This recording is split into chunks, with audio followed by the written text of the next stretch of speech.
ಅದು ಅಕಾಲಿಕವಾಗಿ ಹೋದ. ನನ್ನ ತುಂಬ ಮುದ್ದಿನ ನಟ ಅವನು, ಇಷ್ಟದ ನಟ.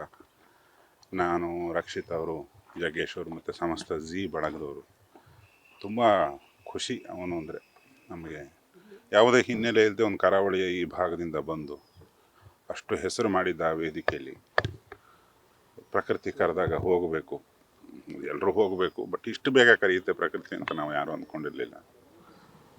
ಅವನು ತುಂಬ ಚಟುವಟಿಕೆ ಇದ್ದಂಥ, ತುಂಬ ಆತ್ಮೀಯ ಹುಡುಗ, ತುಂಬ ಜೀವಂತಿಕೆ ಇತ್ತು ಅವನಲ್ಲಿ. ಅವು ನೆನಪಾಗಬೇಕಷ್ಟೇ ಇವಾಗ. ನಗು ಜಾಸ್ತಿ ಇದ್ದವರಿಗೆ ಆಯಸ್ಸು ಜಾಸ್ತಿ ಅಂತ ಒಂದು ಲೆಕ್ಕಾಚಾರ ಎರಡೂ ಕವಿಗಳು ಮಾತಾಡ್ತಾರೆ. ಈ ನಗುವಿನ ನಡುವೆ ನಗುವಿನ ಹಿಂದೆ ನೋವು ಇರ್ತದೆ.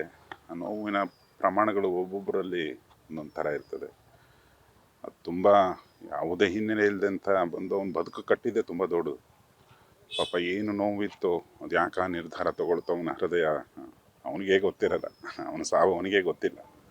ಆನಂದವಾಗಿ ಮಲಗಿದ್ದಾನೆ.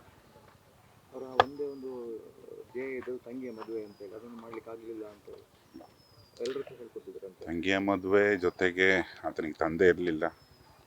ನಟನಾಗಿ ಹಲವಾರು ಕನಸುಗಳಿತ್ತು. ಅವೆಲ್ಲ ಆತ ಏನೇನು ಕನಸು ಕಂಡಿದ್ದ ಅನ್ನೋದು ಅವನ ಗೆಳೆಯರಿಗೆ ಚೆನ್ನಾಗಿ ಗೊತ್ತು. ಅದು ಒಂದೊಂದೇ ಪೂರೈಸಬೇಕಷ್ಟೆ, ನಾವು ನೀವು ಎಲ್ಲ ಸೇರಿ.